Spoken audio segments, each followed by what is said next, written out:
Today we will read Matthew chapter 2. It covers the wise men finding Jesus and also Herod being a terrible person. Before we get into that, let's get something out of the way. The beard is gone, I know. It might come back, I don't know. Also, we're not planning on covering a chapter every episode, but these first couple are kind of narrative driven. Once we start getting into the teaching of Jesus, things are going to slow down because things get deep. Anyway, let's read the Bible. Yay! Matthew chapter 2. Now after Jesus was born in Bethlehem of Judea, in the days of Herod the king, behold, wise men from the east came to Jerusalem, saying, Where is he who has been born King of the Jews? For we saw his star when it rose, and have come to worship him. When Herod the king heard this, he was troubled, and all of Jerusalem with him. Remember, it says that'll be important later. And assembled all the chief of priests and scribes of the people, and inquired of them where the Christ was to be born. They told him, In Bethlehem of Judea, for it is written by the prophet, And you, O Bethlehem, in the land of Judea, are by no means among the least of the rulers of Judah, for from you shall come a ruler who will shepherd my people. Then Herod summoned the wise men secretly, and ascertained from them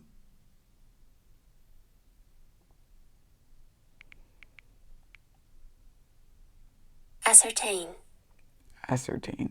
Then Herod summoned the wise men secretly and ascertained from them what time the star had appeared.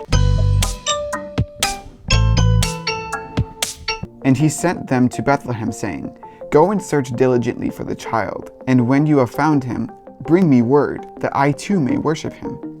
After listening to the king, they went on their way, and behold, the star that they had seen when it rose went before them, until it came to rest over the place the child was. When they saw the star, they rejoiced exceedingly with great joy. And going into the house, they saw the child with Mary, his mother, and fell down and worshipped him.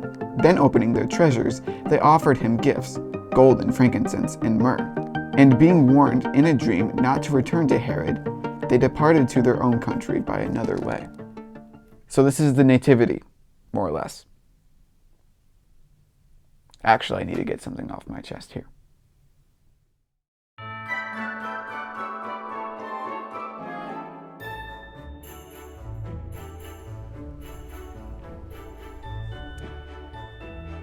First of all, I'm wearing a velvet suit.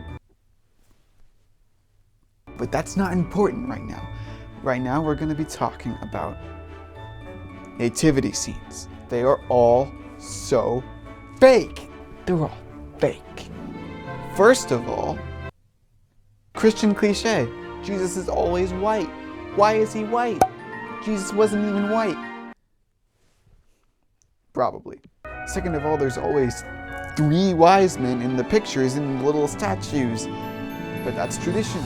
There's almost definitely more than 3 wise men. And by the time that Jesus was born, they were like 2 years away. Probably. And last of all, and quite possibly most importantly, the angels always look like sissies. They're always like, oh, he's such a cute little baby. Do you know what angels actually look like?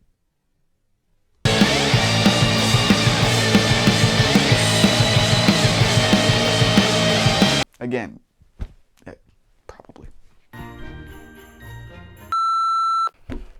Anyway, so there was most likely rumors circulating that the Messiah was going to come soon. Those who knew the Old Testament prophecy well would know this is right around the time that the Messiah would be showing up. In fact, it was actually revealed to a man by the Holy Spirit named Simeon in Luke chapter 2 that he wouldn't die until he saw the Messiah. So unless he kept that a complete secret, rumors circulating that the Messiah would be coming soon would be obviously circulating, going around.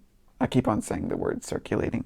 Well, these wise men write in, right? Tradition says that there are 3 of them, but that's probably just because they bring 3 gifts. But let me ask you a question. If you saw a miraculous sign, which we're gonna talk about in a second, and you wanted to travel a long, treacherous journey that's very dangerous because there are thieves everywhere, and you wanted to bring really expensive gifts, how many people would you take on this journey? Probably more than 3.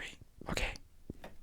Well, they traveled from the east, and no one knows exactly where from the east. A lot of smart people say Persia, but honestly, I don't. And they're riding through the towns, and they're causing quite a stir. People are upset. We could see that in verse 3. But Matthew, why would they be upset? I hear you asking. Aren't the people looking forward to the coming of the Messiah? That's a good question, hypothetical viewer. Well, King Herod was interesting. We know from history and other sources outside of the Bible that he had this nasty habit of going on a killing spree every time that he felt his throne was being threatened. He ended up killing his wife, several children, and even his horse, which was an interesting choice.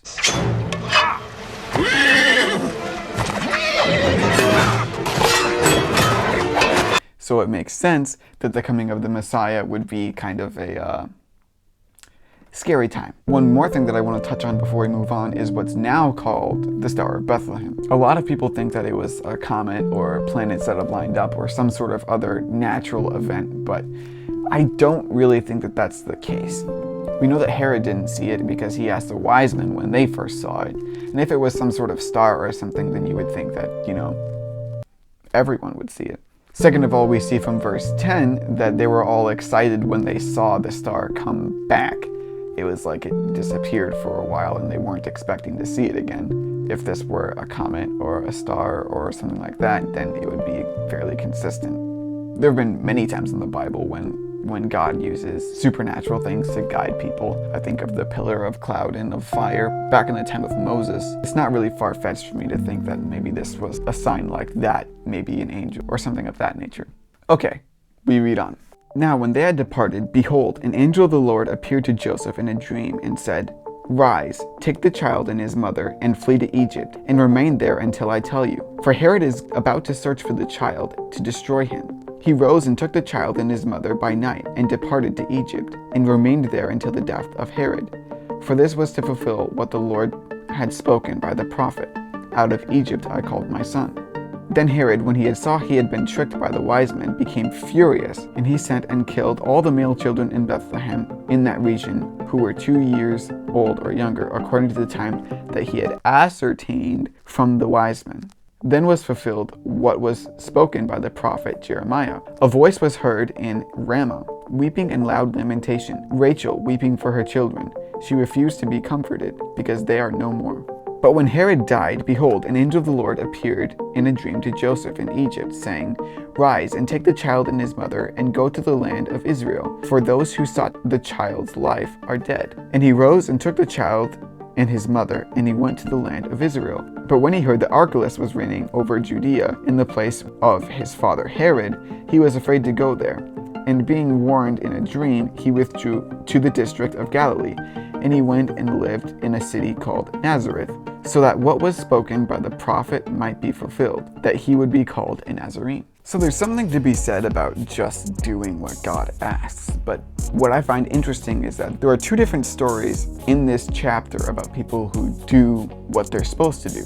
First, we have the wise men traveling a very far distance to find Jesus, and then we have Joseph just doing what he was asked.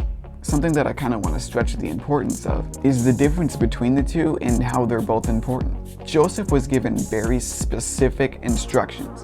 I want you to go to this place and stay there until I tell you to go somewhere else. Whereas the wise men just saw a sign and searched to see what it meant. I believe that there are really two places in life that you can be in.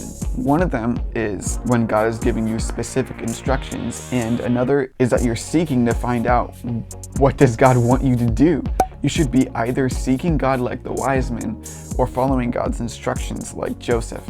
And if you're not doing one of those two things, then start seeking Him today. I encourage everyone who's watching these videos to just take the next 15 minutes and pray. Pray that God will reveal Himself like He did to the wise men. Maybe you won't get a big star that shows exactly where you need to go to find Jesus, but maybe you will. Last thing I want to mention is that if you have any prayer requests or any questions about today's chapter or literally anything else, you can email me.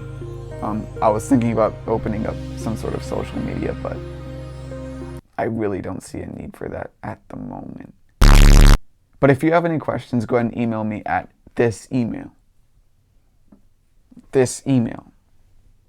At this email. This email. Make sure and pray for me, friends. And if you're watching this, then I've already prayed for you.